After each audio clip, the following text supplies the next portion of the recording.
Pero muy buenas noches a todos, ¿cómo están? Acá estamos con M20 acompañándolos como siempre a través de la pantalla de Cablevisión y Flow. ¿Cómo estás, Marian? ¿Qué decís, Santo? ¿Cómo estás? En lo que es las nuevas medidas, ¿no? Los jueves, nosotros que grabamos y que salimos al aire, tanto los lunes, los martes y los jueves para el todo el conurbano, los jueves son los días más calientes.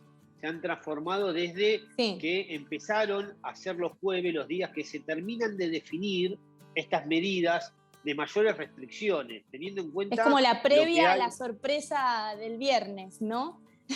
Sin dudas, sin dudas. Y es también una señal, una demostración que los casos no bajan, que la positividad sigue muy alta. En un ratito vamos a estar hablando de los diferentes reactivos que dan positivo en la provincia de Buenos Aires, y realmente hay municipios muy complicados, teniendo en cuenta el contexto de falta de vacunas. Acá no hay vuelta, acá sí hay que recordar a la gente, tuvimos un pequeño verano en el verano, valga la redundancia, porque la verdad que nos relajamos todos a fines del año pasado, la curva no paró de caer, viste esas cosas raras que pasan en el mundo, muchos dicen que es el tema del clima, el tema de las olas, nadie sabe realmente bien, más allá de los cráneos, yo le digo eso, aunque parezca peyorativo, pero la verdad que ese grupo de expertos que nos viene a nosotros diciendo, obviamente asesorando al gobierno nacional, al presidente de la nación y al gobernador, sobre todo Axel Kicillof, y que han dicho, o nos han dicho que deberíamos hacer un enorme esfuerzo el año pasado, es extenso. Después los mismos expertos dijeron que no fue la herramienta más conveniente, teniendo en cuenta todo lo que se generó, porque la curva no paró de subir.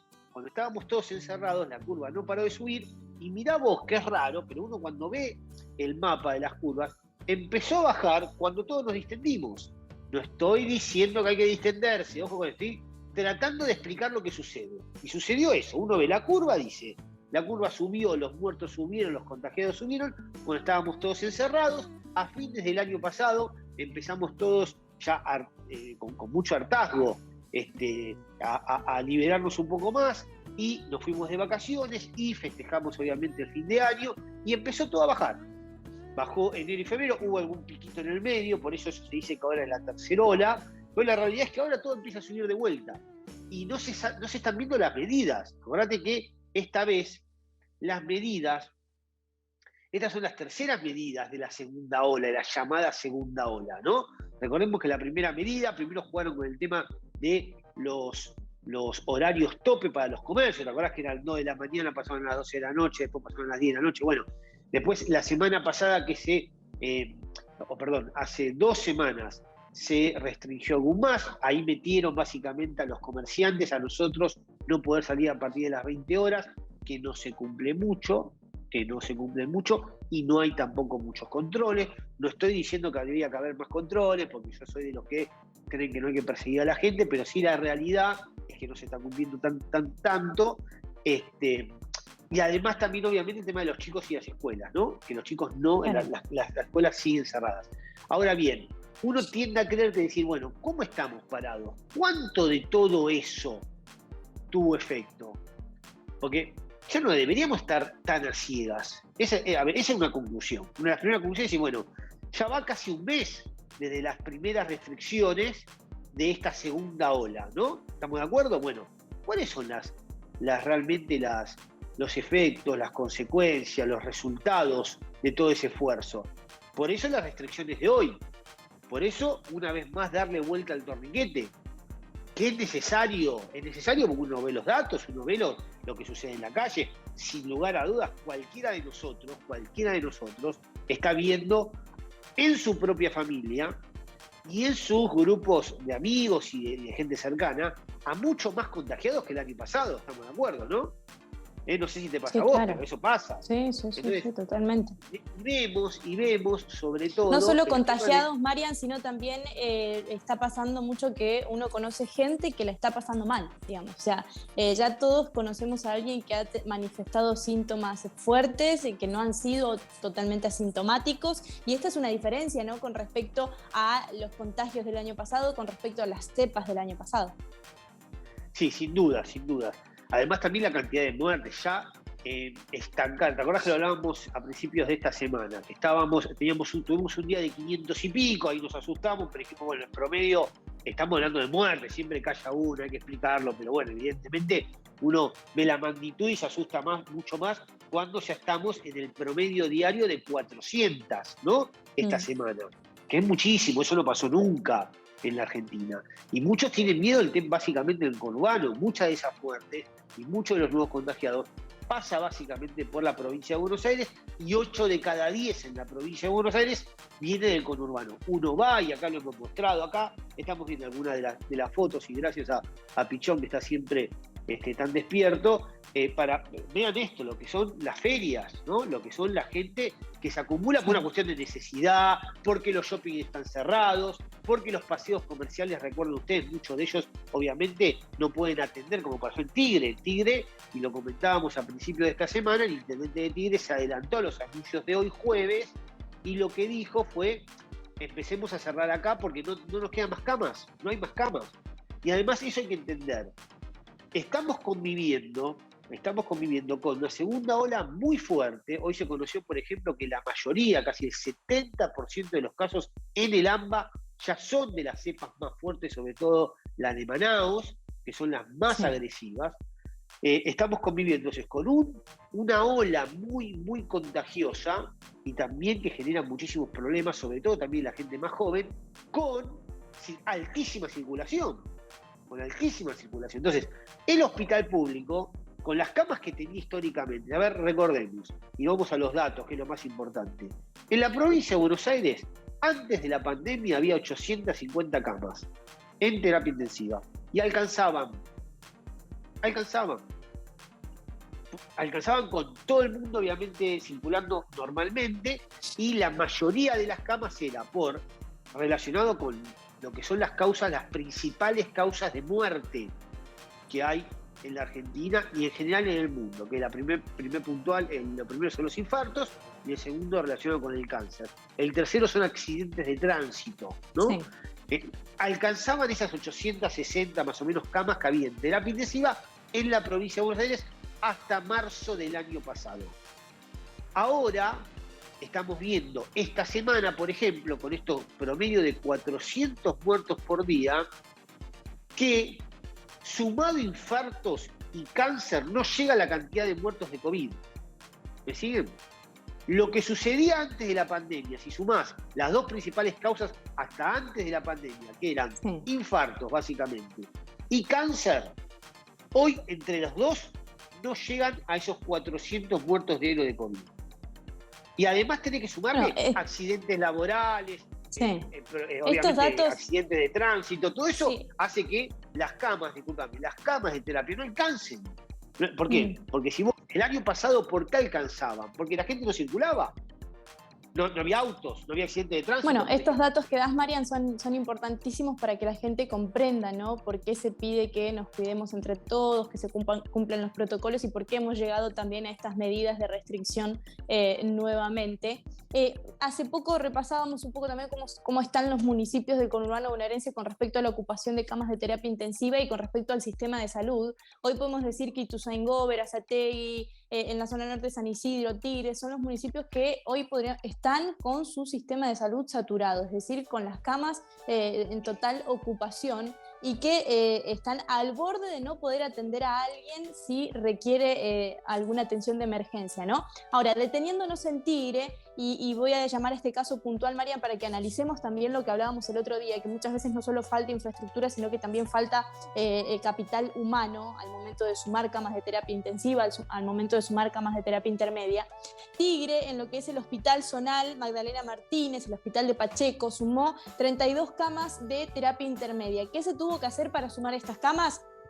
Cubrir esta atención con médicos del municipio que estaban, que el lugar que ocupan habitualmente es el CAFIS de Ricardo Rojas, este centro de atención primaria de la salud que está ubicado allí. Ahora, debido a esta suma de camas de terapia intermedia, el CAFIS de Ricardo Rojas va a quedar con atención reducida, es decir, cualquier vecino que tenga alguna urgencia que se dirigía allí va a tener horarios limitados para hacerlo. O sea, solo va a estar funcionando entre los lunes y viernes entre las 8 y 20 horas. Aquellos que requieran alguna atención médica en el CAFIS de Ricardo Rojas, fuera de estos horarios, van a tener que hacerlo comunicándose al 107, que es el número de emergencias de Tigre, o bien dirigiéndose a cualquier hospital de diagnóstico inmediato que hay en el municipio, el hospital más cercano que tengan.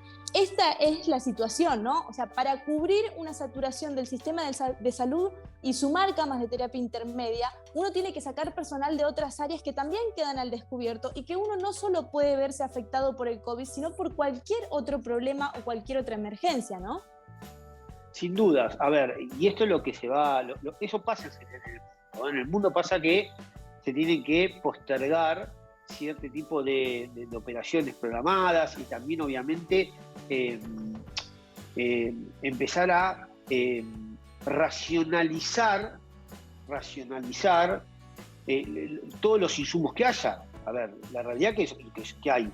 Bueno, hay un problema que es el oxígeno médico, el oxígeno medicinal.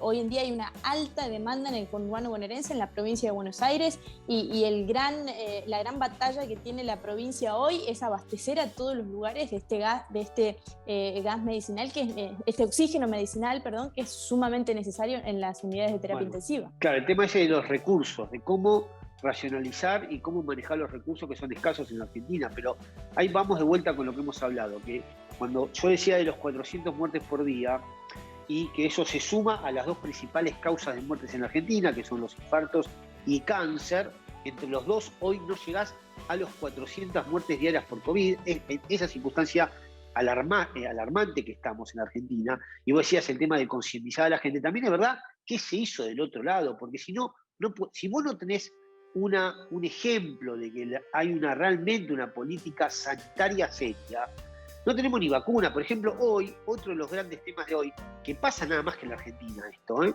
o en muy pocos países, a ver, tenemos ahora una cuestión de la justicia que está investigando a el gobierno y a AstraZeneca. AstraZeneca, recordemos que llegó por un empresario muy relacionado con el kirchnerismo durante muchos años, que es Hugo Sigman, con una planta en Garín, que la tenemos en la zona norte. ¿Te acordás? Un anuncio del presidente de la Nación en su momento, en agosto del año pasado, y que compró la Argentina. Ellos firmaron un contrato de 22.400.000 dosis. A ver, ahí está el tema, Anto, porque uno tiende a creer que decir, bueno, ¿qué estás haciendo vos del otro lado para cuidarme y para que esto no sea tan complicado de llevar? ¿Qué están haciendo? Porque está bien, nos dicen, conmigo los desborde no, como lo escuchamos al presidente. Estamos de acuerdo. Hay que tratar de que la gente controle. Y además, el gran problema, ayer hubo una reunión miércoles del presidente con los gobernadores, inclusive estuvo Larreta, que es la mejor noticia que hubo la semana para mí, porque esto no se sale con medidas que tome un solo gobierno, y con la provincia y la capital peleados, como lo vimos a principio de esta semana. La realidad es que el presidente le pidió a los gobernadores que controlen. Ahora, ¿cuál es la política sanitaria en la Argentina? Porque si nos quedamos sin oxígeno, Anto, esto no se veía, ¿no? Recién ahora la provincia de Buenos Aires, por ejemplo, que es verdad que multiplicó casi por 2 la cantidad de camas. De las 800 camas que había, 850 en marzo, se fue casi sumó como 1.000 camas más, ¿no? 1.000 camas más. Ahora, este año y lo que va de este año, esas camas casi no se usaban. ¿Por qué? Porque el año pasado estábamos encerrados. No había movilidad, entonces no había otras patologías, solo COVID. Y sobraban. Hasta cerraron Tecnópolis, ¿te acordás vos, no? Tecnópolis cerraron, que era intermedio, no era obviamente intensivo. Ahora, este año no sumaron ninguna cama. Recién ahora Goyán, la semana pasada, el ministro de Salud de la provincia de Buenos Aires, anuncia 250 camas nuevas. Lo mismo pasa en Capital Federal, Capital Federal, 450 camas desde marzo del año pasado hasta ahora de COVID. 450 son 3 millones de habitantes. Te pongo los números absolutos para saber dónde estamos parados, porque si no, es muy fácil opinar y decir, bueno, a mí me gusta un poquitito más este color político, a mí me gusta un poquito más el otro, y opino de acuerdo a eso. No, opinemos de acuerdo a los datos. Y te doy los datos, por ejemplo, absolutos. ¿Por qué estamos como estamos? Cuando vos decís hay un 100% de camas ocupadas en un hospital, te da la sensación que son muchas. Y son pocas. Vicente López tiene 42 camas, son 300.000 habitantes. Digo esto, más allá de que todos los intendentes dicen que hicieron muchos esfuerzos, ¿eh? Pero tengo los datos. La Matanza tiene 2.300.000 personas. ¿Sabes cuántas camas UTI tiene entre sector público y privado? Todo lo que hay en La Matanza. No llega a 380 camas. Para 2.300.000 personas. Esto es oficial, ¿eh? Esto es oficial. En Lomas de Zamora tiene 750.000 habitantes. 750.000. No llegan a 200 camas entre el privado y el público. ¿Cómo no va a saturar? ¿Y no tienen oxígeno para 200 camas? Digo, en Loma o en cualquier otro lugar, digo, no importa el color, ¿eh? Y recién ahora nos ocupamos por el oxígeno. El oxígeno, ya hay algo que en el mundo no falta, digamos, no falta oxígeno, faltan vacunas, sí faltan vacunas, no oxígeno ya. Y en el tema de la saturación, Anto, estamos cerca de hoy no te rechaza el sistema, esto hay que decirlo, porque hay que decirlo claro, porque si no estamos hablando de cosas que no conocemos y que no ocurren. Obvio que hay un tema de demora en muchos lugares, porque no se consiguen camas, te tienen que derivar a otro lado. Eso te tarda horas. Es complicado, porque vos tenés una urgencia y te pueden morir en la espera, ¿eh? Estamos claros, ¿eh? Lo que digo es, hoy el sistema no te rechaza. Estamos casi a la saturación. En muy pocos lugares del mundo el sistema de salud rechazó a la gente que quería entrar. En muy poco, esto no sucedió en el mundo. Los datos, pregúntenle a la gente que realmente conoce y te dice, pasó en Ecuador, pasó en el primer momento en algunos lugares de Estados Unidos, cuando llegó toda la camada de turistas, ¿no? Que venía de Europa y de China, pasó en un momento como un cuello de botella, después no pasó nunca más. En Chile claro, es el pasó. momento extremo, Marian, donde ya los médicos tienen que acceder a este famoso comité de ética, ¿no? Donde se va a priorizar a la persona que tenga menos riesgo de que tenga más posibilidades de vivir, ¿no? Entonces, bueno, ahí es donde está el problema más grave de esta curva de saturación en el sistema de salud. Bueno, eso sucedió, repito, en muy pocos lugares, son excepcionales los lugares del mundo donde sucedió eso que se llama rechazo del sistema de salud, que vos querés entrar y no te pueden atender, entonces te quedás y te morís literal en la guardia, ¿no? Esto pasó en Ecuador, repito, no pasó en Chile, En Brasil, en Manaos en algunos hospitales, después tuvieron obviamente que mandarlos a otros lugares, Brasil es enorme, no pasó en otros lugares de Brasil, no pasó en Uruguay, no pasó en Colombia que estuvo muy complicado, no pasó el tema de que el sistema de salud rechace, solo en casos excepcionales en el mundo y en el primer momento que nosotros siempre tuvimos el diario del lunes, afortunadamente. El gran tema de la Argentina, y por eso Bloomberg salió ayer también con un ranking diciendo que estábamos en el tercer país del mundo con peor gestión sanitaria. Porque hoy no pasa, hoy ya no pasa. Y en Argentina tampoco pasa, ojo, en Argentina tampoco te rechazan en ningún hospital público ni privado. De la Argentina a vos te vas con un problema y te rechazan. Lo que puede ocurrir en algunos lugares es que ese lugar no tenga más camas y te tienen que derivar a 20 minutos de auto, media hora, digo, en el capital y en el urbano. Obviamente que en el interior todavía no está ese problema como acá. En el interior sería mucho más complicado que suceda porque los hospitales están mucho más lejos uno que otro. Lo que estoy remarcando es esto, es que hoy no te podés quedar sin oxígeno. Hay algo que nosotros, aún con el diario del lunes, estamos reaccionando tarde, evidentemente. Y además también el tema de las medidas. Y vuelvo a lo mismo, más allá de las medidas de hoy, jueves, hay que ver qué se hizo antes y cuáles son los resultados. A los chicos los tuviste en la capital federal yendo a la escuela y en la provincia de Buenos Aires no yendo a la escuela. ¿Cuál es el resultado de eso? ¿Fue bueno? ¿Fue malo? ¿Alcanzó? ¿No alcanzó? ¿Se bajó un punto? ¿Se subió 2 puntos? Alguien que venga con datos, ¿no? Me parece, a ver, porque si no estamos a ciegas y cada uno toma las decisiones que le parecen convenientes sin un respaldo con números, con evidencias, ¿no? Lo mismo. ¿Por qué no se cerró? ¿Por qué no se cerró esto? Si lo veíamos, ¿por qué no se cerró en Semana Santa? Que ahí sí muchos están remarcando que esos grandes picos y lo que estamos viendo ahora, la semana pasada, son resultados de Semana Santa. Recordemos que todo viene con una Pasa postergación. que al mismo con un tiempo, delay Marian, era darle un golpe nuevamente al turismo, ¿no? Entonces, que también es un sector que ha sido de los más golpeados durante esta pandemia, y en cierto punto se apuntó a que la gente se cuidara, que respetara los protocolos. Claramente esto no fue así, porque acostumbra a no serlo, entonces estas medidas no se aplicaron, ¿no? Yo no estoy de acuerdo con muchas restricciones, evidentemente, cuando veo todo el mundo las toma. Hay que en esto reconocer de que hoy hay la única salida, está claro que es la vacuna, ¿no? Pero más allá de eso entiendo lo que vos decís. Ahora, las restricciones iban a venir igual, y después estamos señalando, muchos funcionarios y de primera línea señalan a los que no cumplen. Bueno, pero si vos me estás diciendo que me puedo ir de vacaciones, puedes decir que no puedo ir.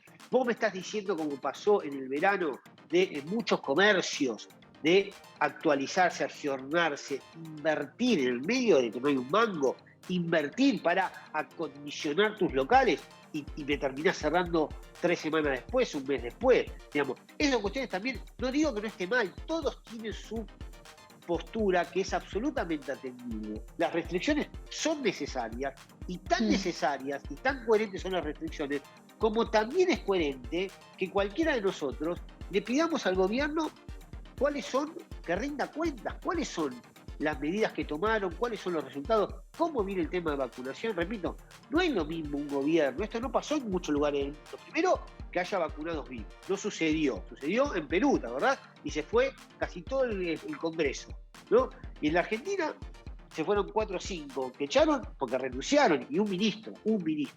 La 2 de la ministra está hoy como ministra, digamos, que es Bisotti, que es la que la justicia está investigando por AstraZeneca. Le pagamos a AstraZeneca el 60% de 22 millones de dosis, Santo. No llegó una. Y Pfizer, que es donde el mundo hoy está vacunando, básicamente con Pfizer. Sputnik, por ejemplo, ayer la vacuna de Sputnik llegaron 200.000 dosis. 200.000. Estamos de apuchito. Digo, esto pasa en el mundo también. El gran tema es: denos explicaciones de lo que hicieron, de cómo salimos, de esas 22 millones de vacunas que se pagó el 60%. Acá hay un problema complicado, que es que para que cualquier medida, y esto quizá vamos a compartirlo, Anto, cualquier medida que sea eficaz para tomar, sobre todo temas que tienen que ver con las restricciones a la libertad de la gente, ¿no? Gente que está sin laburo, gente que no ve a sus padres, gente que no pudo enterrar a sus seres queridos. ¿Te acordás? El año pasado muchos se murieron y no había velatorios, no salvo el de Maradona, ¿no?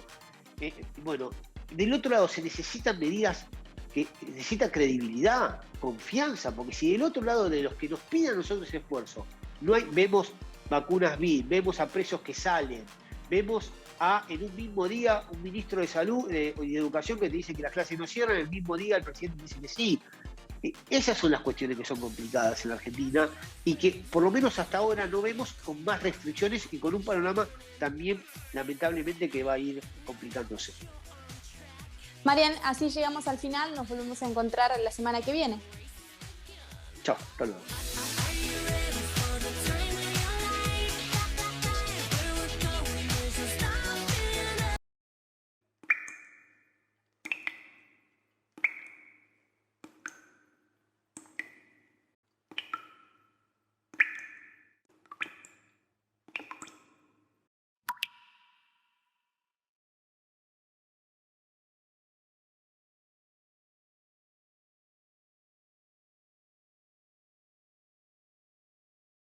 Viví tu ciudad. Verano al aire libre en San Martín. Del 4 de enero al 7 de marzo, todo gratis en los barrios. Consulta la agenda completa en sanmartin.gov.ar. Disfrutemos y cuidémonos entre todas y todos. San Martín, Estado presente.